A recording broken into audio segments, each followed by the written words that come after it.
नमस्कार, आप देख रहे हैं एएनबी न्यूज और मैं हूं आपके साथ लोकेश लकी जगवानी। और मैं हूं आपके साथ पल्लवी राजपूत। एक वायरस जो पूरी दुनिया में अब काल बन चुका है। पूरी दुनिया में कोरोना वायरस मौत का तांडव खेल रहा है और दुनिया इस वक्त आतंक में जी रही है। और इन सबके बीच आपके घर एक बिन बुलाया मेहमान आ चुका है। कोरोना की शायद आपके घर तक एंट्री नहीं हुई, लेकिन इसकी एंट्री भारत के ज्यादातर घरों में होने वाली है और वो है बेरोजगारी, क्योंकि देश में बेरोजगारों की एक सुनामी सी आने वाली है। और कोरोना वायरस की वजह से दुनिया के ज्यादातर देशों ने लॉकडाउन का ऐलान कर रखा है और ऐसे में दुनिया भर में भारत में भी व्यापार ठप है और इकोनॉमी का बड़ा नुकसान हो रहा है। तो आज एएनबी न्यूज के इस खास कार्यक्रम में करेंगे बात कोरोना, लॉकडाउन और इकोनॉमी की।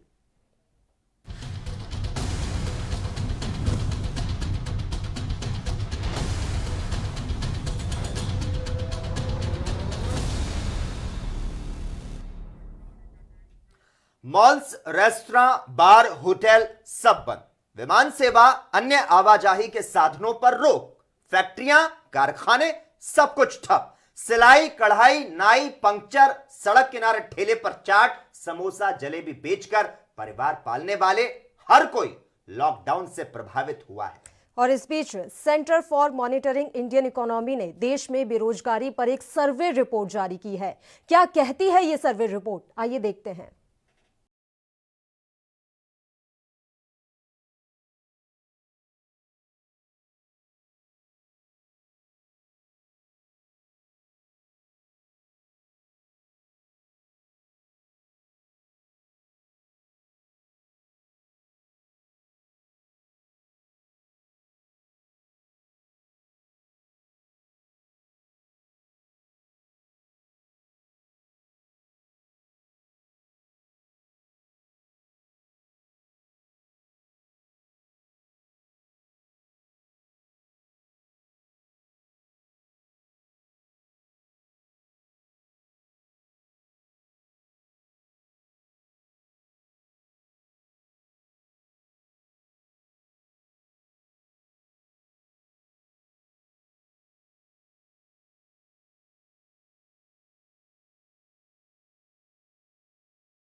से बढ़कर 75.8% पर पहुंच गई। बेरोजगारी के मामले में तमिलनाडु दूसरे और झारखंड तीसरे स्थान पर है। देश में सबसे कम बेरोजगारी दर पंजाब में दर्ज की गई। पंजाब में बेरोजगारी की दर महज 2.9% है। तो कोरोना के इफेक्ट से अर्थव्यवस्था की तबाही का सही अंदाजा इसके खत्म होने के बाद ही चलेगा, लेकिन इसमें कोई शक नहीं कि दुनिया के विकसित देश और आर्थिक सुपर पावर एक बड़े संकट का सामना कर रहे होंगे। ये बड़ी चिंता की बात है। विश्व की 7वीं सबसे बड़ी अर्थव्यवस्था भारत का भी कुछ ऐसा ही हाल हो सकता है। और ऐसे में यहां सवाल ये उठता है कि क्या पिछले 30 सालों की आर्थिक कामयाबी धुल जाएगी? देश के 135 करोड़ जनता के भविष्य पर सिर्फ एक यही नहीं बल्कि कई प्रश्न चिन्ह लग चुके हैं और उनके सलूशन पर चर्चा होगी। लेकिन उसके पहले वो प्रश्न जो आज हर किसी के जहन में है। अर्थव्यवस्था के युद्ध से बुरे हालात। अर्थव्यवस्था को कैसे संभालेगी सरकार? आरबीआई सरकार की कितनी कर सकता है मदद? क्या आधी जनता गरीबी के रेखा से नीचे आने वाली है? क्या विकास दर माइनस पे हो जाएगी? सेंसेक्स का क्या रहेगा भविष्य? क्या कहते हैं रिलीफ पैकेज आर्थिक रिकवरी और टैक्स कलेक्शन के आंकड़े। जब खत्म होगी कोरोना वायरस की महामारी, क्या बड़े व्यापारी बैंकों के कर्ज के नीचे दबे होंगे? क्या उद्योगपतियों की कंपनियों की कीमत गिर चुकी होगी? क्या करोड़ों लोग गरीबी रेखा के नीचे चले जाएंगे? क्या गरीब किसानों और मजदूरों की जेब में पैसे नहीं होंगे? क्या लाखों लोगों की नौकरियां जा चुकी होंगी? क्या लोगों के वेतन कम हो चुके होंगे? तो क्या देश को झेलनी पड़ेगी आर्थिक तबाही? तो लॉकडाउन के कारण चरमराई हुई अर्थव्यवस्था को पटरी पर लाने के लिए सरकार औद्योगिक इकाइयों को शुरू करने और छोटे उद्योगों को और अधिक छूट देने पर विचार कर रही है। देश में लॉकडाउन का तीसरा चरण है और थोड़ी रियायत के साथ कुछ उद्योग आधे अधूरे खुले हैं और कुछ पर अभी भी ताला लटका है। और ऐसे में देश किस करवट बैठेगा अभी कुछ कहा नहीं जा सकता, क्योंकि देश की विकास दर लगातार गिरती जा रही है। लॉकडाउन से उद्योग जगत पर किस तरह से असर पड़ रहा है, इस रिपोर्ट में देखिए।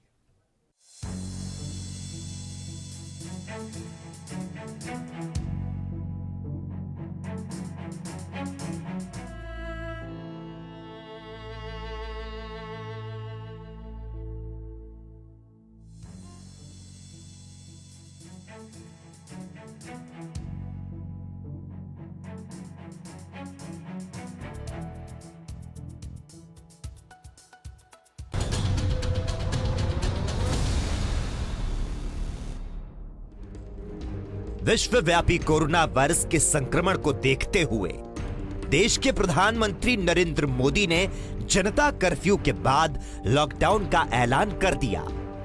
इस लॉकडाउन के साथ ही देश में व्यापार, धंधा सब कुछ चौपट हो गया। इसका सबसे ज्यादा असर गरीब और मजदूर वर्ग पर दिखा, जिससे करोड़ों लोग या तो बेरोजगार हो गए या फिर उन्होंने काम न होने की वजह से पलायन कर दिया। और इस दौरान लाखों इंडस्ट्रीज और फैक्ट्रियां बंद होने से उद्योग जगत पर भारी असर पड़ रहा है। लॉकडाउन से तबाह हुए उद्योग।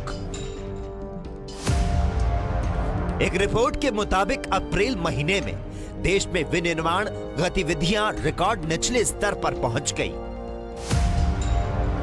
इस दौरान बड़े पैमाने पर उद्योग बंद रहे, बड़ी संख्या में छंटनी देखी गई और नए ऑर्डर डूब गए। पिछले 2.5 साल में उद्योगों के नए ऑर्डरों में पहली बार गिरावट देखी गई, जो ये पिछले 15 साल में आई सबसे तेज गिरावट है। 32 महीनों की मेहनत पर फिरा पानी। वहीं दूसरी तरफ अप्रैल महीने में IHS market India manufacturing purchasing manager सूचकांक गिरकर 27.4 अंक पर पहुंच गया। यह मार्च में 51.8 अंक था। इस सर्वेक्षण के पिछले 15 साल के इतिहास में यह आंकड़ा सबसे तेज गिरावट को दर्शाता है, जबकि पिछले 32 महीनों से विनिर्माण क्षेत्र की गतिविधियों में लगातार तेजी का रुख बना हुआ था। आपको बता दें, PMI सूचकांक 50 अंक से ऊपर रहना कारोबारी गतिविधियों में तेजी, जबकि उससे नीचे रहना गिरावट को दर्शाता है। कारखाने बंद होने से उत्पादन का स्तर गिरा। दरअसल विशेषज्ञों का कहना है कि देश में कोरोना वायरस को रोकने के लिए लगाए गए लॉकडाउन के कारण कारखाने अस्थायी तौर पर बंद रहे, जिससे उत्पादन का स्तर काफी नीचे चला।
अधिकारी ने अपने आंकड़ों के मुताबिक रफ आइडिया देते हुए बताया कि देश के 30 दिनों तक बंद रहने से लगभग $250 बिलियन और 60 दिनों तक बंद रहने से लगभग $500 बिलियन से ज्यादा का नुकसान हो सकता है।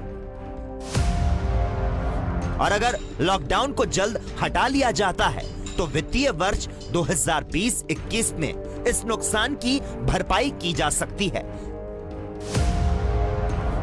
लेकिन अगर लॉकडाउन लंबा खींचा तो रिकवरी असंभव हो सकती है। गौरतलब है कि लॉकडाउन के चलते उद्योग जगत को भारी नुकसान उठाना पड़ रहा है। जहां लॉकडाउन की वजह से आर्थिक स्थिति और जीडीपी की ग्रोथ दर नीचे गिरी है, तो वहीं गरीब और मजदूर वर्ग भी आर्थिक बदहाली का शिकार हुए हैं। अगर जल्द सरकार की ओर से इस कोरोना काल में ठोस कदम नहीं उठाए गए तो अगले कई सालों तक इस बदहाली से उबर पाना संभव नहीं होगा। News desk, special report, ANB news.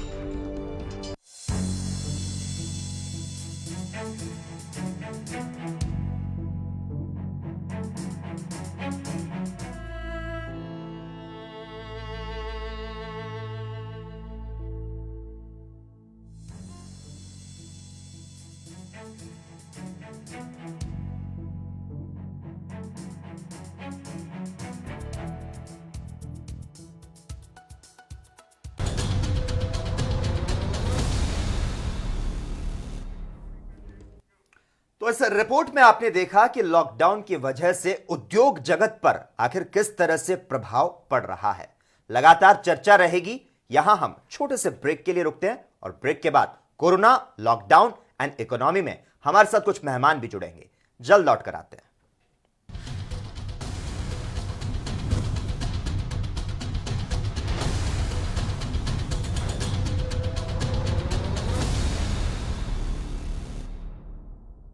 पूरी दुनिया को तड़पाया, उसके पर्दाफाश का हमने बीड़ा उठाया। कोरोना पर चीन का कच्चा चिट्ठा हम खोलेंगे, खुलकर बोलेंगे। जानलेवा वायरस वाला किलर अब बच के जाएगा किधर? कोरोना पर चीन एक्सपोज, TV9 भारतवर्ष पर हर रोज। TV9 भारतवर्ष, अब तो सब देख रहे हैं।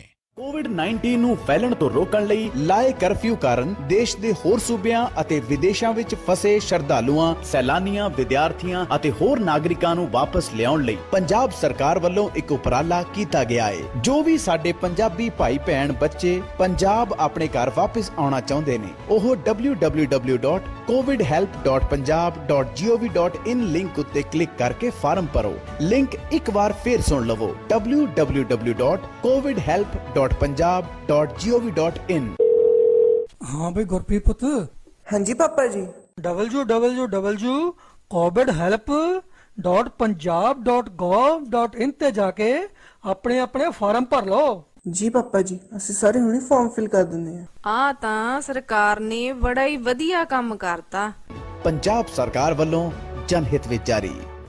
अरे भैया क्या बताएं, कर्फ्यू लगा हुआ है, बस हम तो अपनी बीवी बच्चों के पास जाना चाहते हैं। हाँ भाई साहब, बहुत परेशानी है। कैसे हो भैया? आप तो सब जानती ही हो दीदी। घबराओ नहीं, पंजाब सरकार आपकी सभी परेशानी को समझती है। इसीलिए जो विद्यार्थी व मजदूर भाई बहन अपने अपने राज्य वापस जाना चाहते हैं, वो वापस जाने के लिए सरकार द्वारा जारी की गई वेबसाइट www.covidhelp.punjab.gov.in पर जाकर फॉर्म भर के वापस जा सकते हैं, जिसमें आपकी सुरक्षा का अहम ध्यान रखा जाएगा। धन्यवाद दीदी। ऑनलाइन लिंक एक बार दोबारा सुने, www.covidhelp.punjab.gov.in। पंजाब सरकार द्वारा जारी। घातक वायरस की सबसे तेज इंटरनेशनल अपडेट्स दिखाते हैं। कोरोना पर सबसे भरोसेमंद, संतुलित और संपूर्ण खबर बताते हैं। सत्य और तथ्य के साथ खबर, प्रयोग की प्रामाणिकता पर मोहर। लॉकडाउन में कोरोना पर नॉन स्टॉप कवरेज जारी है। TV9 भारतवर्ष, अब तो सब देख रहे हैं।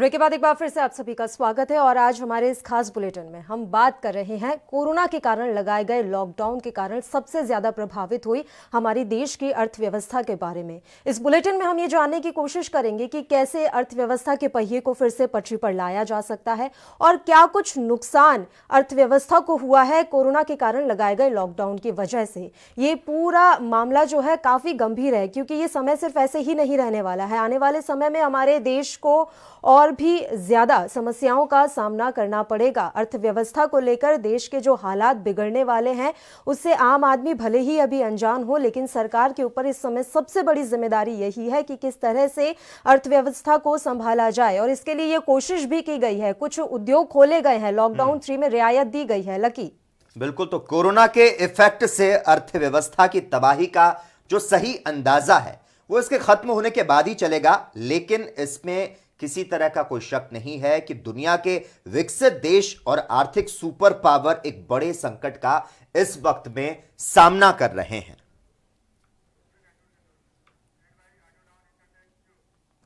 तो इस मसले पर चर्चा के लिए हमारे साथ 2 मेहमान इस समय जुड़े हुए हैं। सबसे पहले दीपक राय जी जो कि अर्थशास्त्री हैं, इनके अलावा अर्थशास्त्री आकाश जिंदल जी भी इस समय हमारे साथ जुड़े हुए हैं। सर, मैं आप दोनों का बहुत बहुत स्वागत करती हूं एएनबी न्यूज पर। जी नमस्कार, धन्यवाद। आकाश जी, आवाज पहुंच रही है आप तक? सर आकाश जी से हमारा संपर्क नहीं हो पा रहा है। दीपक राय जी तक हमारी आवाज पहुंच रही है। सर, मैं आपसे ही सवाल ले लेती हूं, जिस तरह की भी परिस्थितियां बनी हुई है, जाहिर है कि ये हमेशा नहीं रहने वाला है। कोरोना का जो काल चल रहा है वो कभी ना कभी जाकर खत्म होगा। असली समस्या उसके बाद खड़ी होने वाली है कि किस तरह से देश की अर्थव्यवस्था को पटरी पर लाया जा सके। इस काल में क्या कुछ किया जा सकता है सरकार की तरफ से और कितनी बड़ी चुनौती है ये सरकार के लिए? जी देखिए, आज बहुत बड़ी चुनौती सरकार के लिए कि कैसे अर्थव्यवस्था को एक तरह से शुरुआत किया जाए। अभी 40 दिन के लॉकडाउन के बाद जहां हर तरह से जितनी गतिविधियां थी, आर्थिक गतिविधियां सभी एक तरह से खत्म हो चुकी थी, तो आज इसको ये कि धीरे धीरे इसको शुरू किया जाए। और गवर्नमेंट ने भी जैसे थर्ड इसमें फेज में, लॉकडाउन के फेज में कुछ औद्योगिक इकाइयों को शुरू करने की परमिशन दी है, तो उससे कि धीरे धीरे ये एक्टिविटीज बढ़ेंगी और लोगों को भी एम्प्लॉयमेंट भी बना रहेगा, लोगों के पास भी परचेजिंग पावर आएगी धीरे धीरे।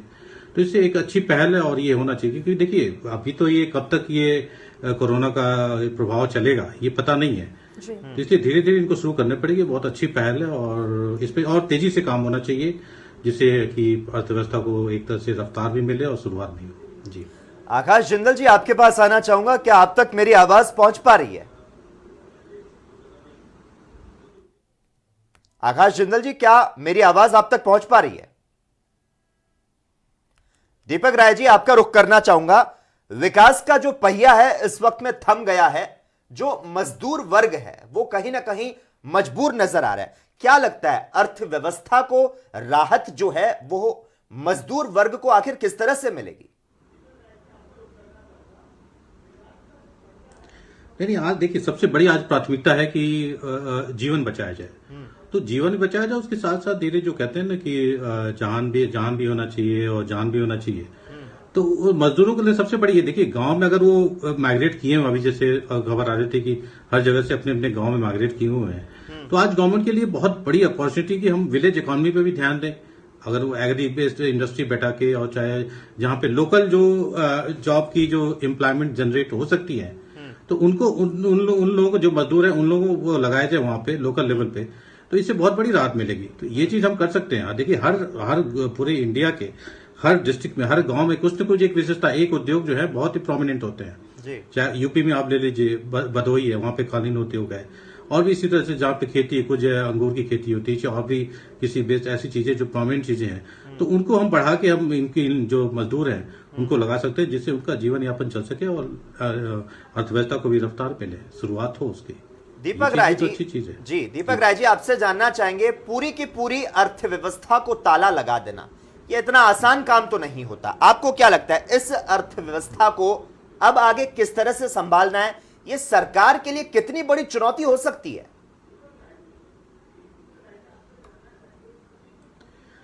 नहीं, ये बात तो सही है। बहुत बड़ी चुनौती 40 दिन के लॉकडाउन के बाद, जहां पे एक भी कोई भी मतलब न सेल पर जो कोई भी आर्थिक गतिविधि नहीं हो रही है। आप देखिए, न इम्पोर्ट है न एक्सपोर्ट है, गवर्नमेंट को एक पैसे का रेवेन्यू नहीं हो रहा, केवल एक्सपेंसेस हैं।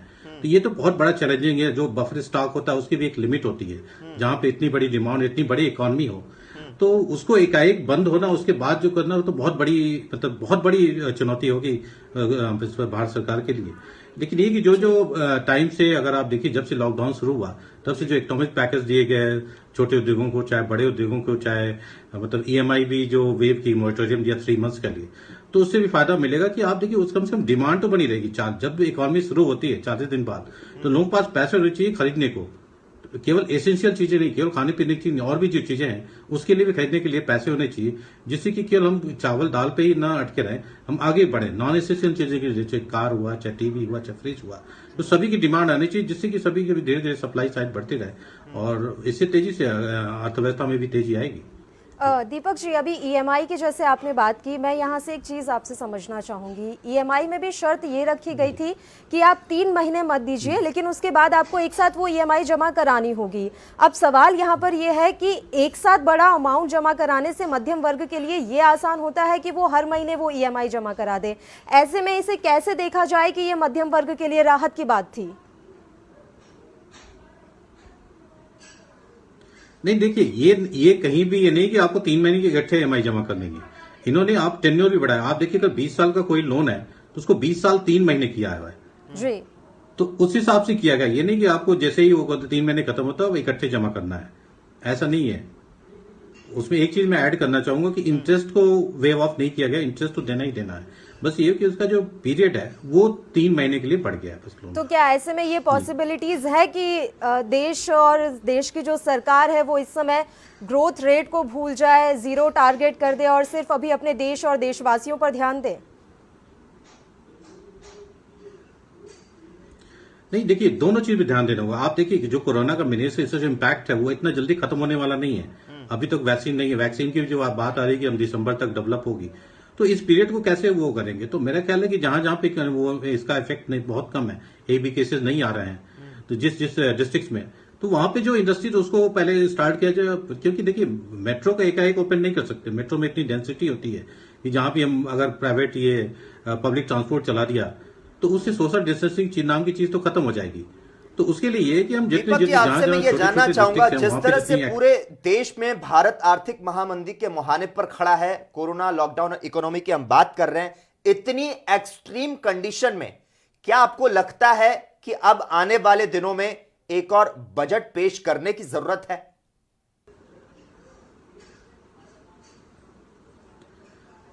नहीं, देखिए, बजट पेश करने की जरूरत नहीं, एक असेसमेंट की जरूरत है कि हम कहां इकोनॉमी को डेंट लगाए, क्या क्या, और मतलब आगे हम कैसे बढ़े।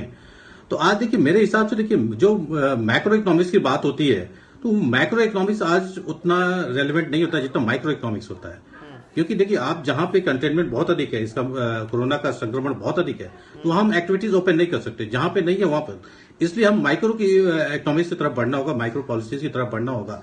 जहां जहां चीजें नहीं है, डिस्ट्रिक्ट जहां पे एक भी केसेस नहीं है, वहां की जो औद्योगिक इकाइयां, उनको हम फुल फ्लेज्ड ओपन करना चाहिए। तो वो आप ये देखिए, यूनिफॉर्म पॉलिसीज आज के डेट में उतनी रेलिवेंट नहीं होगी।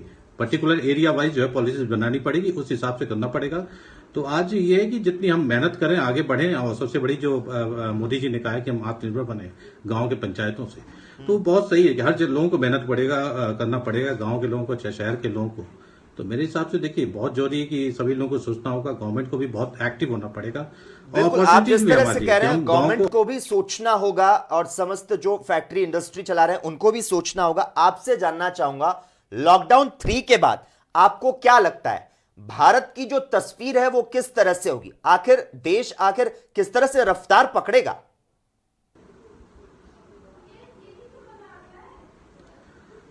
नहीं, देखिए, बहुत अधिक, मैं कहता हूं, देखिए, 40 दिन का वो तो है, 40 दिन का लॉकडाउन था, उसका इम्पैक्ट पड़ा है। लेकिन आप ये देखिए, एक हमारा जो वर्ग है, एक तो मजदूर वर्ग है, और उसके ऊपर देखिए मिडिल क्लास है, फिर उससे ऊपर क्लास है। तो उनकी जो परचेजिंग पावर है, आप देखिए, ठीक है, सब कुछ है, लेकिन इतनी नहीं घट गई कि उनके पास एक टीवी खरीदने को पैसा नहीं है, फ्रिज खरीदने को पैसा नहीं, कार। तो वो चीज है, वो जैसे ही इकोनॉमी ओपन होगी तो ये लोग हमेशा शुरू करेंगे परचेज करना, और डिमांड आएगी और उसी हिसाब से सप्लाई आती रहेगी धीरे धीरे। तो 6-7 महीने में धीरे धीरे ये पटरी पे आ जाएगी अर्थव्यवस्था, इसमें कोई डरने की जरूरत नहीं है। और अपॉर्चुनिटी हमारे लिए बहुत बड़ी है कि हम अपने विलेज को और भी चीजों को डेवलप करें धीरे धीरे। बस आज ये है कि दोनों साइड से जो हमारे इंडस्ट्रियलिस्ट हैं, गवर्नमेंट को भी दोनों हाथ से हाथ मिलाकर चलना पड़ेगा और बहुत मेहनत करनी पड़ेगी, तब हम हो सकता है कि हम 1 साल के अंदर जो है फिर उसी 5 to 6% जो सभी का प्रोजेक्शन है, वर्ल्ड बैंक का भी है और लोगों का भी है, तो उस पर हम आ लेकिन यहाँ सवाल ये भी है कि जो बेरोजगार भारत है उसे खर्च के लिए आखिर पैसा आएगा कहां से?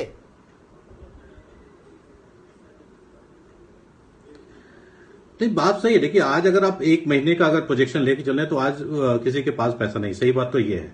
लेकिन अगर आप देखिए 2-3 महीने की, मेरा ख्याल अगर देखा जाए तो 3 महीने की सैलरी लोगों को नहीं मिली, तो 3 महीने से इम्पैक्ट पड़ा हुआ है। तो लोगों के पास तो अगर आज भी हम धीरे धीरे करके शुरू करें तो अगले 3-4 महीने में कुछ तो लोगों के पास इनकम बढ़ेगी, क्योंकि देखिए सैलरी जो है सभी की एकदम जीरो नहीं हो गई है, तो मजदूरों के पास नहीं है, सही बात मानी जा रही है। लेकिन उसके ऊपर अगर आप स्ट्रेटा में जाइए और इकोनॉमिक उसमें लेवल पे, तो लोगों के पास अभी भी पैसे फंड पड़े हुए हैं। ये है कि थोड़ा सा लोग कॉशियस होकर चलेंगे, नॉन एसेंशियल चीजों की जो डिमांड है उतनी नहीं रहेगी कमिंग 6 मंथ में, लेकिन धीरे धीरे करके वो चीजें आ जाएंगी। टाइम लगेगा, तो मतलब मिनिमम 6 मंथ तो लगेगा ही कि और चीजों की डिमांड आएगी, फिर उस हिसाब से जो अर्थव्यवस्था उस पर धीरे धीरे उसको रफ्तार मिलेगी। जी दीपक जी, मैं एक चीज़ आपसे समझना चाहूंगी सर, जब केंद्र सरकार के द्वारा या किसी राज्य सरकार के द्वारा राहत पैकेज का ऐलान किया जाता है तो किन 2 बिंदुओं को ध्यान में रखना ज़्यादा ज़रूरी है? मैं 2 बिंदु आपको देना चाहती हूँ, उनमें से मैं ज़्यादा इंपॉर्टेंट आपसे समझना चाहूँगी। भारत का जो मध्यम वर्ग है उस पर ध्यान देना उस राहत पैकेज में ज़्यादा ज़रूरी है या आर्थिक संकट की बुनियाद पर?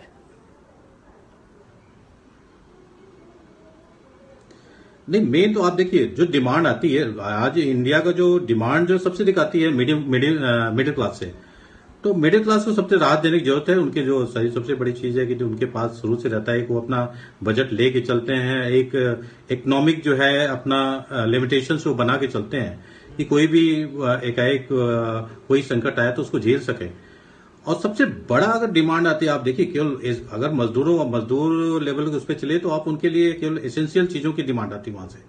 लेकिन मिडिल क्लास से जो है हर चीजों की आती है, एसेंशियल नॉन एसेंशियल दोनों से डिमांड आती है। तो आज सबसे बड़ी जरूरत है मिडिल क्लास को जो है जितना इकोनॉमिक एम्पावर किया जाए, इकोनॉमिकली एम्पावर किया जाए, उसकी जरूरत है और करना चाहिए। जितना आप रियायत दे सकते हैं इनकम टैक्स में, चाहे और भी चीजों से जो है EMI में जैसे दिया है उन्होंने, तो और भी जितना मतलब हम और किसी फॉर्म में अगर इकोनॉमिक वो कर सकते हैं तो देना चाहिए, जिससे कि डिमांड आती रहे। डिमांड आए कि धीरे धीरे जैसे जो एक्टिविटीज शुरू होगी, इंडस्ट्रियल एक्टिविटीज शुरू होगी तो सप्लाई भी शुरू होगी। तो सबसे बड़ी चीज है कि डिमांड को कायम रखना है। बिल्कुल, तो आज जरूरी है कि गुड डिमांड हो, गुड एम्प्लॉयमेंट। कोरोना से पहले ही जो अर्थव्यवस्था थी वो कमजोर थी और GST ने एक बड़ी चोट दी है, और अब लॉकडाउन और जो ये कोरोना और इकोनॉमी की बातें हम कर रहे हैं, इससे हमें आखिर क्या सीख लेनी चाहिए आने वाले दिनों में, ये भी आपसे यहां पर जानना चाहेंगे। सबसे बड़ी सीख एक तो अपनी जो मेडिकल फैसिलिटीज है उसको हमें बढ़ानी पड़ेगी, ये बहुत बड़ा सबक लेना पड़ेगा।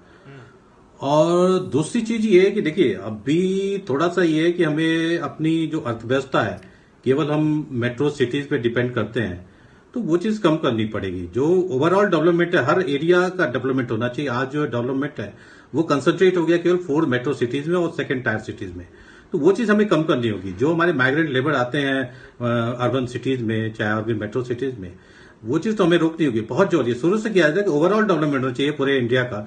और ये जो कंसंट्रेशन हो रहा है डेवलपमेंट का मेट्रोज में और थोड़े बहुत B क्लास सिटीज, वो चीज नहीं होना चाहिए। हमें सीखना पड़ेगा कि हमारे जो रिसोर्सेज हैं वो लोकल लेवल पे यूटिलाइज हो। दीपक जी, आपसे जानना चाहूंगा, क्या ऐसा मुमकिन है कि हम ग्रोथ रेट जो है उसे हम बिल्कुल तरह से भूल जाएं, टारगेट 0 कर दें और सिर्फ इस बीच हम देशवासियों की सोचें? क्या यह मुमकिन है?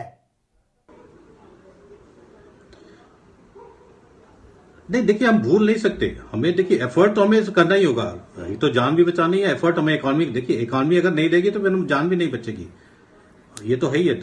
तो आगे ये कि ठीक है आज 40 दिन लॉकडाउन किया, फिर धीरे धीरे खोल लें, तो ये एफर्ट होना चाहिए कि हम इकोनॉमी को भी आगे बढ़ाते रहें। क्योंकि इकोनॉमी आगे नहीं बढ़ेगी तो फिर ये जीवन भी कैसे बचेगा, आप ये देखिए ना।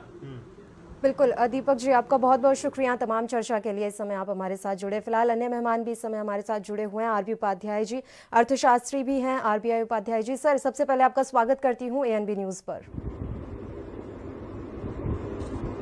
जी धन्यवाद। सर, मैं आपसे समझना चाहूंगी, कोरोना संकट के साथ साथ आर्थिक संकट से भी हमारा देश जूझ रहा है, लेकिन इन सब के बीच एक बड़ी समस्या रिवर्स माइग्रेशन की है। अभी तो ये सिर्फ राष्ट्रीय स्तर पर है, लेकिन संभावनाएं पूरी है कि अंतर्राष्ट्रीय स्तर पर भी हम इसी समस्या से जूझने लगे। ये कितना बड़ा संकट है देश के लिए?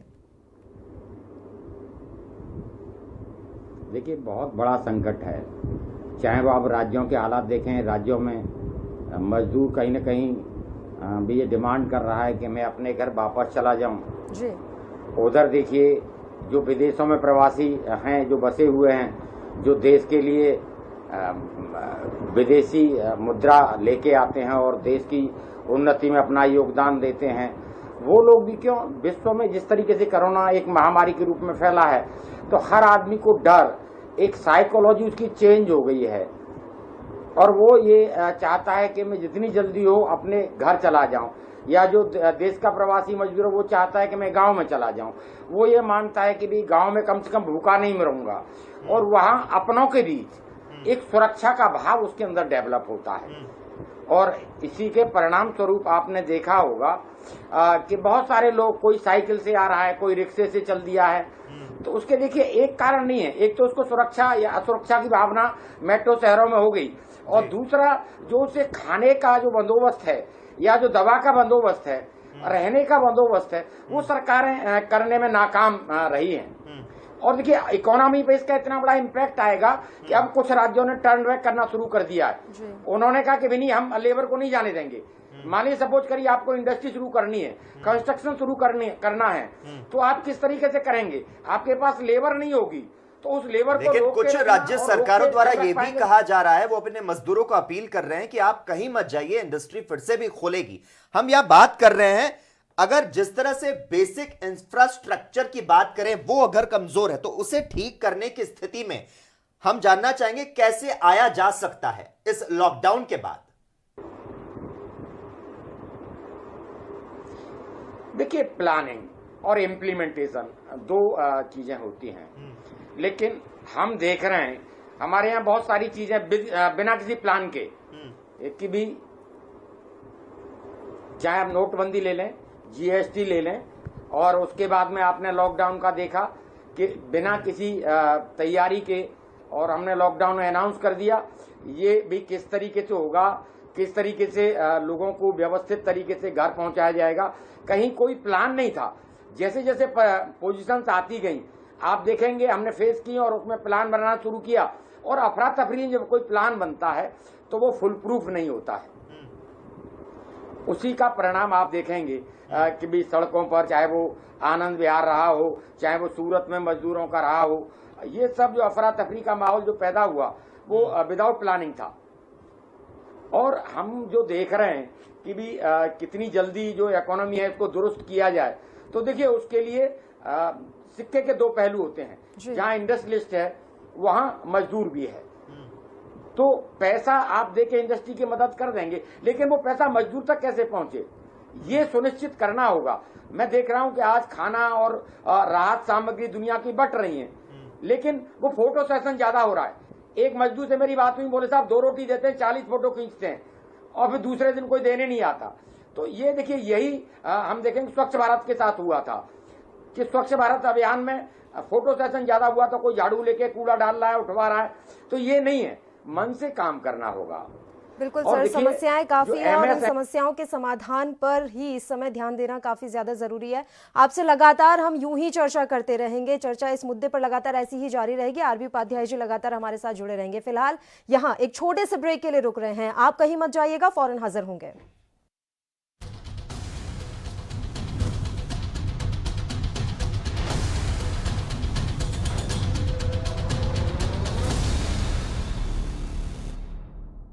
ने पूरी दुनिया को तड़पाया, उसके पर्दाफाश का हमने बीड़ा उठाया। कोरोना पर चीन का कच्चा चिट्ठा हम खोलेंगे, खुलकर बोलेंगे। जानलेवा वायरस वाला किलर अब बच के जाएगा किधर? कोरोना पर चीन एक्सपोज, TV9 भारतवर्ष पर हर रोज। TV9 भारतवर्ष, अब तो सब देख रहे हैं।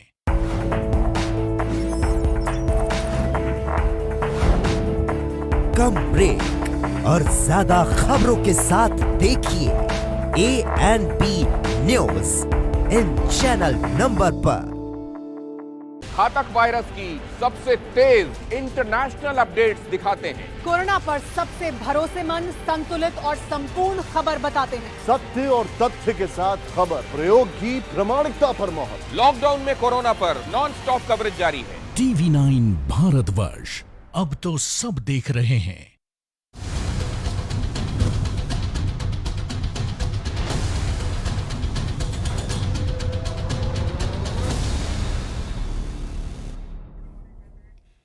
ब्रेक के बाद एक बार फिर से आप सभी का स्वागत है। इस समय देश में लॉकडाउन 3.0 जारी है, लेकिन व्यापारिक विशेषज्ञों का भी यही मानना है कि अगर देश में ज्यादा देर तक लॉकडाउन रहा तो देश की आर्थिक गति धीमी और सुस्त नजर आएगी। इस दौरान चाहे कारोबारी हो या फिर नौकरी पेशा वाले लोग, सभी को आने वाले समय में दिक्कतों का सामना करना पड़ेगा।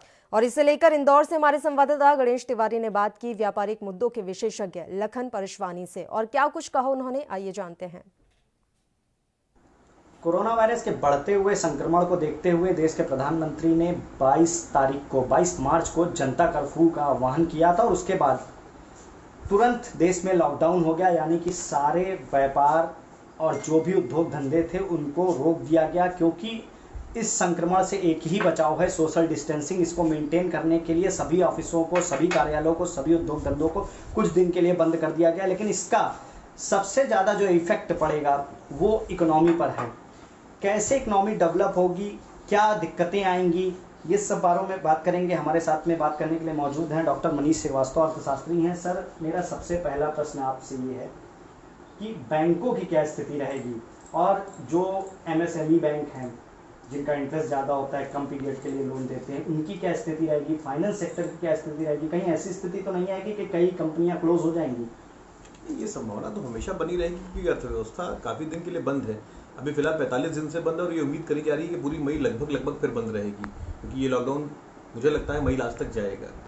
उसके बाद भी हम कितनी इकोनॉमिक एक्टिविटीज़ ओपन कर पाएंगे, ये अभी विषय है सोच का, क्योंकि जिस हिसाब से केस बढ़ रहे हैं, हम 40,000 से ऊपर केसेस पहुंच गए हमारे के यहाँ, तो अब ये उस पर डिपेंड करेगा। हम ये मानकर चलते हैं अगर फेज वन में इकोनॉमी जून से भी खुलेगी, मान लीजिए आप, तो भी पूरी फुल इकोनॉमिक एक्टिविटी आते आते अक्टूबर नवंबर हो जाएगा। एंजेला मार्केल ने जर्मनी में कहा कि सितंबर तक तो बात ही मत करिए, हम अक्टूबर से शुरू करेंगे। 6 महीने के आसपास जब इकोनॉमिक एक्टिविटी ठप हो जाएगी तो आप बहुत सारी उम्मीद करिए कि हमारा अनऑर्गेनाइज सेक्टर का देश है। 85% लोग अनऑर्गेनाइज सेक्टर में काम करते हैं। छोटी छोटी जो माइक्रो यूनिट्स हैं, स्मॉल यूनिट्स हैं, जो जिनका टर्नओवर पर ही सारा काम है, बैंक से पैसा ले रखा है, तमाम उधार ले रखा है, प्रोडक्शन किया, बेचा, पैसा कमाया, पैसा दिया, तो ये रोटेशन में पैसा, कोई पैसा रखे नहीं हुए है। जब आप 6 महीना 3 महीना बंद कर देंगे तो जाहिर सी बात है उनके ऊपर तो सर्वाइवल का संकट आ ही गया। अभी MSME की कुछ लोगों से बात हो रही थी तो वो कहते हैं कि 70% MSME ऐसी हैं जो इस महीने अपनी तनख्वाह दे पाने की स्थिति में भी नहीं है। दूसरा प्रश्न है कि जो नौकरी करते हैं विशेष तौर पर प्राइवेट सेक्टर के, वो लोग खासा चिंतित हैं कि कंपनी की स्थिति क्या रहेगी, कहीं ऐसा तो नहीं कि उनका भविष्य अंधेरे में हो जाएगा, नौकरियों की कमी तो नहीं आ जाएगी? देखिए, वर्किंग फोर्स भारत में 3-4 तरीके का है। एक तो सेल्फ एम्प्लॉयड है, एक सैलराइड है, खास सैलराइड में भी जो ऑर्गेनाइज्ड और सरकारी सेक्टर में है, ठीक, और एक हो गया जो कैजुअल या दैनिक श्रमभोगी जो लोग काम कर रहे हैं। अब इसमें आप देखिए जो हालत है वो थोड़ी बेहतर सिर्फ सैलराइड पर्सन्स की है जो ऑर्गेनाइज्ड में और या गवर्नमेंट सेक्टर्स में काम करते हैं। बाकी सेल्फ एम्प्लॉयमेंट हमारे क्या बहुत बड़ा मिथ है। सेल्फ एम्प्लॉयड का स्वतः काम कर रहे हैं अपना, उसमें से 70 से 75% लोग ऐसे हैं जो हर महीने 10 से 15 हज़ार रुपये महीने कमाते हैं। जो 14 और 15 का अनएम्प्लॉयमेंट सर्वे था उसने बताया था कि हमारे यहाँ 10,000 से कम काम करने वाले मैक्सिमम सेल्फ एम्प्लॉयड लोग हैं। जो ये जिनको आप दैनिक श्रमिक कहते हैं वो 5,000 और 10,000 के बीच में ही 90% है। तो अब सवाल इस बात का कि जब मैक्सिमम आदमी रोज के हिसाब से कमाने वाला है तो इकोनॉमी अगर बंद हो गई तो उनके ऊपर संकट तो आके खड़ा ही हो गया, उनका काम दाम एकदम। अच्छा, दूसरा ये तमाम छोटे छोटे काम करने वाले, इनका काम एकदम बंद है। इंडस्ट्रीज अगर खतरे में है तो ये लोग जब वापस जाएंगे काम पर तो 2-3 संभावनाएं बन जाएंगी। पहला तो इनको काम पर रखा जाएगा कि नहीं रखा जाएगा, दूसरा अगर रखा जाएगा तो उसी वेतन पर रखा जाएगा कि नहीं रखा जाएगा, और तीसरा क्या जो इनके पुराने इंक्रीमेंट से क्या वो भी खत्म कर दिए जाएंगे। तो एक अनिश्चितता का तो बादल पूरे अर्थव्यवस्था पर ही है। सीधे तौर पे क्या सुझाव आपकी तरफ से है कि सरकार ऐसे कौन से कदम उठाए जिससे इकोनॉमी डेवलप हो और जो ये दौर आया है धीरे धीरे ये समय भी कट जाए और वापस पुनः हम उसी रेस में आ जाएं जो भारत आगे बढ़ रहा था, उसी रेस में वापस आ जाए? क्या सुझाव आप देंगे? देखिए, ऐसा है कि उसी रेस में आने के लिए वक्त लगेगा, लेकिन फिर भी दो तीन महत्वपूर्ण सुझाव हैं। देखिए, एक तो सरकार के पास क्या है, विजन नहीं है, ये प्लान नहीं कर रही। लॉकडाउन कर दिया, लॉकडाउन चल रहा है कि ये एडवाइजरी जारी कर दो, यहाँ बंद कर दो, वहाँ खोल दो, इसी में सारा फोकस है। सरकार इस बात को नहीं सोच पा रही है कि लॉकडाउन को जब खत्म करेंगे तो हम क्या करेंगे, और अचानक से निर्णय लेती है। जैसे आपको शराब की दुकानें खोलनी थी, आपको 15 दिन पहले से प्लान कर लेना था कि कितनी भीड़ होगी वहाँ पर, उस भीड़ को हम कैसे रोकेंगे, कैसे सोशल डिस्टेंसिंग का पालन कराएंगे।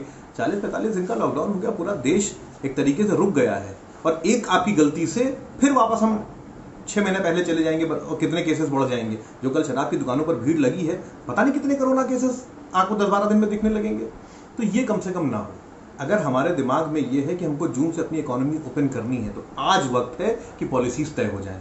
आज वक्त है कि हम एक्सपर्ट का एक पैनल बना दें, ब्यूरोक्रेट्स का नहीं, एक्सपर्ट्स का एक पैनल बना दें और उनसे राय लेकर विजन तय कर लें अपने कि हमको करना क्या क्या है और खासतौर से इम्प्लीमेंटेशन हमारा क्या होगा। और दूसरी सबसे महत्वपूर्ण बात यह है कि हम बहुत लंबा अरसा लॉकडाउन में झेल नहीं पाएंगे, तो हमको धीरे धीरे इकोनॉमी को ओपन करना शुरू कर देना चाहिए। और तीसरी बात यह है कि ये जो आपने जोन्स बना रखे हैं कि ग्रीन जोन में शुरू कर देंगे तो रेड में नहीं करेंगे, और ये हो नहीं पाएगा। इकोनॉमी एक कंबाइंड यूनिट है, एक नहीं है। ग्रीन जोन में जो मान लीजिए वो मिलता है रॉ मटेरियल, तो क्या जरूरी है कि सारा वहीं मिल जाए? हो सकता है रेड जोन से आता हो, फिर आप क्या करेंगे? तो आपके कह देने से काम तो चलेगा नहीं कि आप यहाँ शुरू करेंगे या नहीं करेंगे, क्योंकि सारी इंटीग्रेटेड ये है ना। यहाँ का आदमी यहाँ बैठा है, यहाँ का आदमी यहाँ बैठा है, सामान चारों तरफ बिखरा पड़ा है, उसकी मार्केट हमारे यहाँ है ऑरेंज जोन में, तब फिर क्या करेंगे आप? आपको रास्ते तलाशने पड़ेंगे, और आज वक्त है, क्योंकि आज आपके पास अभी 15-20 दिन का टाइम है, तो पॉलिसीज तय कर लीजिए। धन्यवाद हमसे बात करने के लिए। तो ये अर्थशास्त्री डॉक्टर मनीष श्रीवास्तव थे, जिनका साफ तौर पे कहना है कि सरकार को अपना विजन क्लियर करना होगा, एक एक्सपर्ट पैनल बनाना होगा जो इस समस्या से निपटे, और साथ ही जो ऑरेंज जोन, ग्रीन जोन और रेड जोन है, इनमें भी व्यवसाय को जल्द से जल्द शुरू करके इकोनॉमी को वापस पटरी पर लाना होगा। कैमरा पर्सन हमजा के साथ पुनीत मोहन, ANB न्यूज़, लखनऊ। तो लॉकडाउन के कारण देश की जो अर्थव्यवस्था है वो इस वक्त में चरमराई हुई है। इस वक्त एक और मेहमान हमारे साथ जुड़ चुके हैं, लखन परसवानी, मार्केट एक्सपर्ट है आप। बहुत बहुत स्वागत है लखन जी ANB न्यूज में आपका। लखन जी, क्या आप तक मेरी आवाज पहुंच पा रही है? जी बिल्कुल। लखन जी, जानना चाहेंगे भारत के व्यापार को अगर हम समझें तो किस तरह से सीधा या फिर किस तरह से असर पड़ा है, डायरेक्ट और इनडायरेक्ट, इस लॉकडाउन के बाद?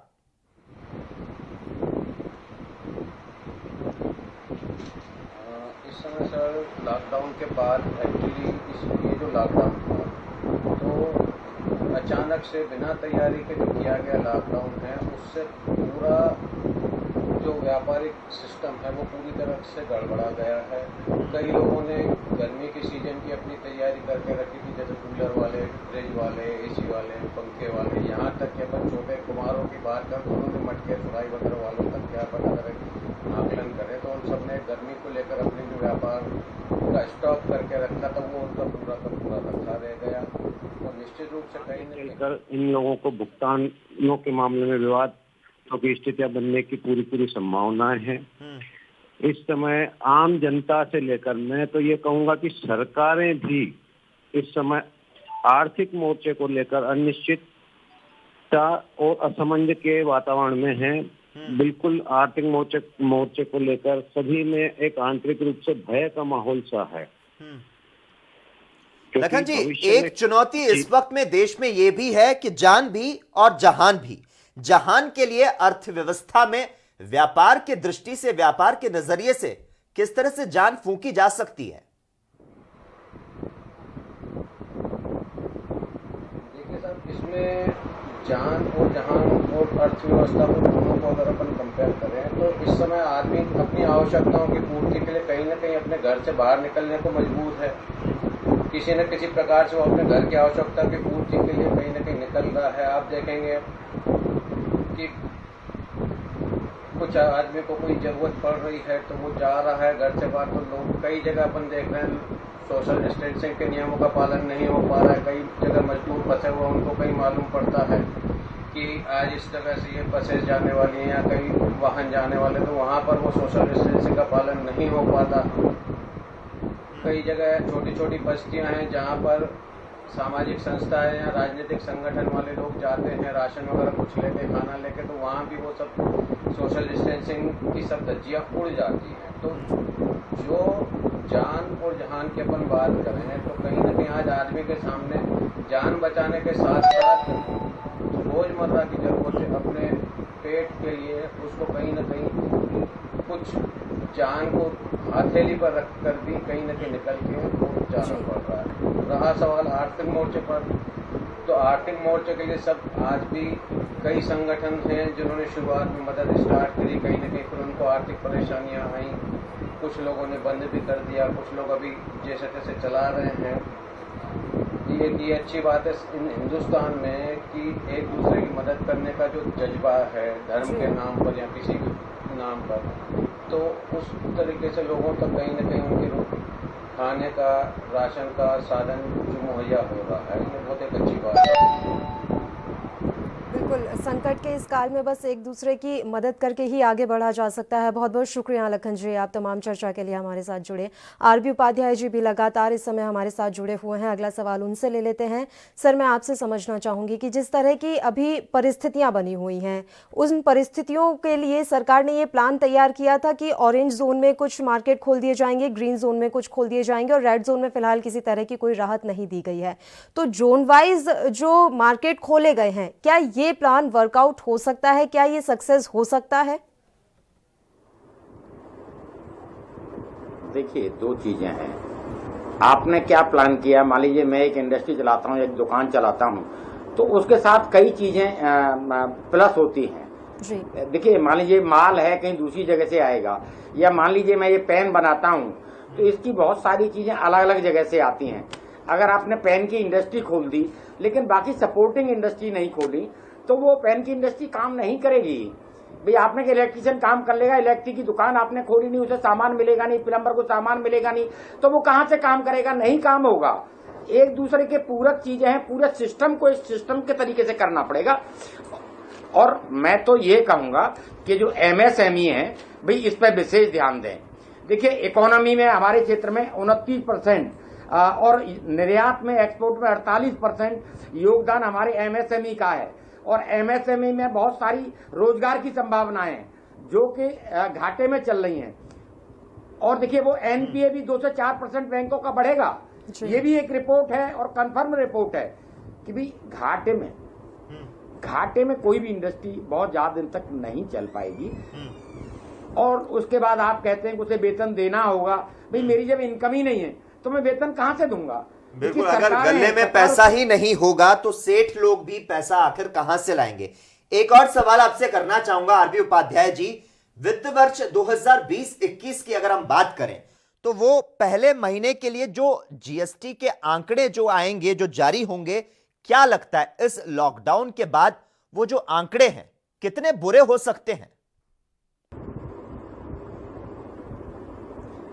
देखिए, अभी तो हम एक इमेजिन कर सकते हैं और जो सिचुएशन दिख रही है कि जब प्रोडक्शन नहीं है, कोई सेल नहीं है, मार्केट में कहीं कोई डिमांड क्रिएट नहीं और सिस्टम नहीं है। सबसे बड़ा सिस्टम होता है, सिस्टम कहीं कोई नजर नहीं आता। जब नजर आता है, ठीक है भी, आपने देखा होगा कि सरकारों ने कहा हमारे पास वेतन देने के लिए पैसे नहीं है तो लीकर की शॉप खोल दी गई। वहां जो भी एक हमारा डिस्टेंस मेंटेन करने का या दूसरे जो सुरक्षा के मेजरमेंट है वो बिल्कुल फॉलो नहीं हुए। और उसका काम है जिस देश को उठाना होगा, हमको उठाना होगा, समाज को उठाना होगा। क्यों? सरकार ने प्रॉपर तरीके से, एक सिस्टमेटिक तरीके से जो होना चाहिए वो नहीं हो पा रहा है। और ये विगत में कई जगह देखने को मिला, जो एक चिंता का विषय है। कहीं ना कहीं देखिए, सिक्के के दो पहलू होते हैं। जब हम कोई भी काम करते हैं तो पहले प्लानिंग, फिर उसका इम्प्लीमेंटेशन। जब प्लानिंग ठीक नहीं होगा तो इम्प्लीमेंटेशन भी ठीक नहीं होगा और फेलियर के 100% चांसेज होंगे। हमारा अब तक का जो लॉकडाउन रहा बड़ा अच्छा रहा और देखे होंगे कि एक अचीवमेंट भी नजर आने लगा। लेकिन उसके साथ साथ ही आपने देखा हो सब्जी मंडियों में या जैसे अभी लिक्विड शॉप की मैंने बात की, छोटे मार्केटों में, वहां ये सब चीजें फॉलो नहीं हो पा रही थी। तो कहीं ना कहीं सरकार ने जो प्लान करना चाहिए वो नहीं किया। देखिए, अभी भी चांस है, मैं कहूंगा अभी गवर्नमेंट ने एक पहल की है कि जो विदेशों के लोग हैं जो हमारे इंडस्ट्री लगाना चाहते हैं, प्रोडक्शन करना चाहते हैं, यहाँ इन्वेस्टमेंट करना चाहते हैं, उसके लिए हमें एक प्लान तैयार करके। और देखिए, अभी चाइना के जो कंडीशंस हैं, बहुत सारी कंपनियां वहां से शिफ्ट करेंगी तो एक बहुत बड़ा बूम हिंदुस्तान को मिल सकता है अगर प्रॉपर बिल्कुल प्रॉपर प्लानिंग, स्ट्रॉन्ग प्लानिंग की इस समय काफी ज्यादा जरूरत है। बिल्कुल सही कहा आपने सर, आपका बहुत बहुत शुक्रिया तमाम चर्चा के लिए, आप हमारे साथ जुड़े। तो देश में अभी लॉकडाउन है, लेकिन जब लॉकडाउन हटेगा तो उस समय ये एक बड़ी समस्या होगी कि किस तरह से अर्थव्यवस्था को सुधारा जाए। तो इसका देश पर क्या असर पड़ेगा, इसे लेकर हमारे संवाददाता सुधीर सलूजा ने अर्थशास्त्री सुनील धमीजा से बात की है, जिनका कहना है कि ये निर्णय सही समय पर लिया गया है और इसका लंबे समय तक देश पर असर नहीं दिखेगा। और क्या कुछ कहा उन्होंने, आइए जानते हैं। जो भारत की स्थिति रही है इस लॉकडाउन के बाद, जो अंतर्राष्ट्रीय स्तर पे जो भारत को ख्याति मिली है, क्या आपको लगता है कि कोई दूसरे देश चीन से अपनी इंडस्ट्री को हटाकर भारत की तरफ अपना रुख करेंगे? देखिए, एक अर्थव्यवस्था को चलाने का एक उसका बहुत बड़ा लीडरशिप का हाथ होता है। हमारे लीडर, हमारे प्रधानमंत्री, माननीय प्रधानमंत्री श्री नरेंद्र मोदी जी ने जिस सूझता और दृढ़ता के साथ इस समय में उन्होंने डिसीजंस लिए हैं अपने इस सिस्टम को कंटेन करने के लिए, और हमारे यहाँ उतना संक्रमण नहीं फैला है कोरोना का और इतनी डेथ्स नहीं हुई है in comparison to the western countries, specially America, Italy, Spain, जहाँ पर के नंबर ऑफ डेथ्स उनका संक्रमण rate of covid is much higher. तो उसका एक रीजन यही था कि इन्होंने बड़े टाइमली डिसीजन ले लिया।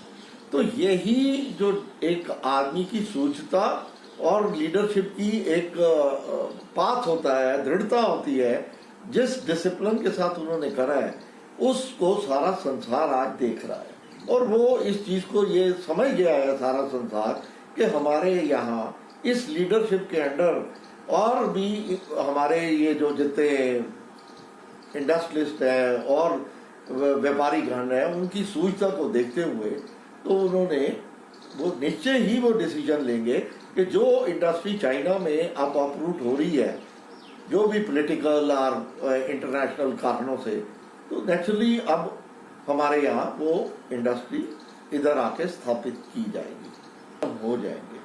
आखिरी सवाल, क्या हमारे देश की गरीबी का इस लॉकडाउन पे क्या असर पड़ेगा गरीबी? देखिए, डेफिनेटली जो इकोनॉमिक साइकिल है वो कुछ देर के लिए रुका।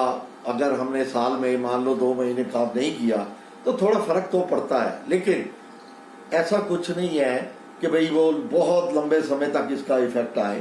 तो हमें जो गरीबी की दशा या वो उसको देखना चाहिए, वो इस एंगल से देखना चाहिए कि हमारे और भी फैक्टर्स हैं जो हम अगर थोड़ा सा और मेहनत से काम करेंगे, हर व्यक्ति अगर हमारा सिटीजन ये प्रण ले ले, ये एक उसकी शपथ ले ले कि मैंने अगले 8 महीने में 10 महीने का काम करना है या 12 महीने का काम करना है, तो हमारे जो 2-4 महीने मेरा मानना है कि हम जल्दी ही रिकवर कर सकते हैं। तो हमारे साथ धमीजा जी थे जिनका कहना है कि कोरोना काल में हमारी अर्थव्यवस्था पर बहुत ज्यादा फर्क नहीं पड़ेगा और हम बहुत जल्दी इससे बाहर आएंगे। Sudhir Saluja, ANB news, Delhi.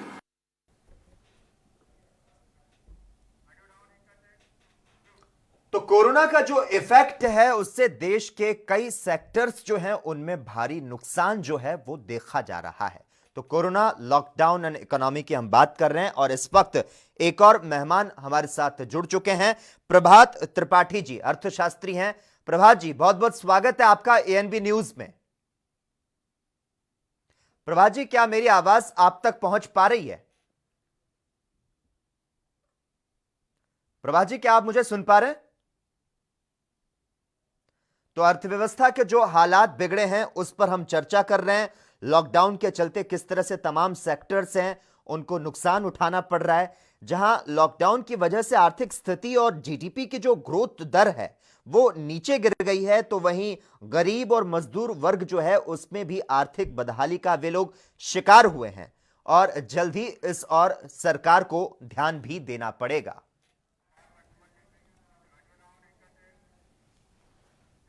बिल्कुल, कोरोना संकट के बीच जहां देश में ये कयास लगाए जा रहे हैं कि लॉकडाउन के बाद देश की आर्थिक स्थिति चरमरा जाएगी, तो वहीं कुछ विशेषज्ञों का ये भी मानना है कि इससे देश जल्द ही पार पा लेगा। महामारी के संकट काल में इसे लेकर भोपाल से हमारे संवाददाता सुनील मालवीय ने बात की व्यापार मामलों के विशेषज्ञ ललित जैन से। क्या कुछ कहा उन्होंने, आइए जानते हैं। सर, आपका एएनबी न्यूज चैनल में बहुत बहुत स्वागत है। बहुत बहुत धन्यवाद भैया। कोरोना संक्रमण काल के अंत का अभी कोई छोर नहीं है। ऐसे हालात में आप औद्योगिक जगत को किस रूप में देखते हैं और काल समाप्ति होने पर यहाँ क्या संभावना होगी? जब किसी चीज़ का छोर नहीं होता है तो उसके परिणाम भी भविष्य के घर में छुपे हुए होते हैं। तो आपको किस तरह की चीज़ों का सामना करना पड़ेगा, कौन कौन सी चुनौतियाँ हमारे सामने आएंगी। लेकिन आर्थिक दृष्टि से अगर हम बात करें या व्यावसायिक दृष्टिकोण से हम बात करें तो आने वाले समय के अंदर लोग इसको सकारात्मक दृष्टि से भी देख सकते हैं कि कुछ ऐसे दरवाजे नए खुलेंगे जिसकी कभी भारतवर्ष ने परिकल्पना भी नहीं करी होगी। ऐसी चीज़ों का निर्माण भी होगा जो हम बाहर से आयात करते थे, लेकिन अब हमारा दिमाग में शोर लगेगा कि हम इसको कैसे निर्मित कर सकते हैं। आप पीपी टिकट का एग्जाम्पल देख लीजिएगा, कहाँ पहले बाहर से आते थे, धीरे धीरे धीरे ये लघु उद्योग की तरह हो गया है तो लोगों ने उसको बनाना शुरू किया। तो बहुत सी चुनौतियाँ, कभी कभी असफलताएँ और चुनौतियाँ जो हैं वो नए अवसर के द्वार भी खोलती हैं। तो मैं ऐसा मान के चलता हूँ कि इसका छोर ना हो, लेकिन हिंदुस्तान पूरा सक्षम है। नरेंद्र मोदी जी के नेतृत्व के अंदर जिस तरह देश ये लड़ाई लड़ रहा है उसमें विजय भी हमारी होगी और उन चुनौतियों से हम जूझते हुए उसमें सफलता भी प्राप्त करेंगे। जिस बैंक के जो कर्ज को लेकर जिस तरह वर्तमान हालात में बने हुए, क्या आने वाले कुछ माह बाद भी औद्योगिक जगत बैंक का ऋणी होकर चौपट होने की कगार पर है? नहीं, चौपट तो नहीं होगा, लेकिन बैंक का सहयोग इसमें अपेक्षित रहेगा। कि आरबीआई को इस दिशा में हमने उनको एक लेटर भी लिखा है कि आरबीआई को थोड़ा सा इसके अंदर एक सकारात्मक रुख रखना चाहिए कि जिस लॉकडाउन पीरियड के अंदर जो लिमिट्स लोगों की चलती हैं, ओवरड्राफ्ट होते हैं, उसमें ब्याज का उनको थोड़ा सा शिथिल करना चाहिए और एक सुविधा अपने इंडस्ट्रीज वालों को और व्यवसायियों को देना चाहिए कि अब उस दौरान ब्याज नहीं लेंगे।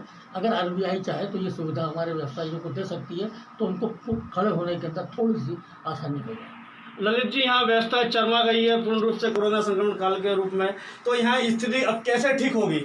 नहीं, स्थिति देखिए ऐसा चरमरा गई है, लेकिन हिम्मत की बात यह है कि हिंदुस्तान ने इसको जिस ढंग से लिया है, आज भी आप वर्ल्ड वाइड अगर विश्व स्तर पर देखें तो हिंदुस्तान बहुत अच्छी स्थिति के अंदर है जिस ढंग से कोरोना से लड़ा है।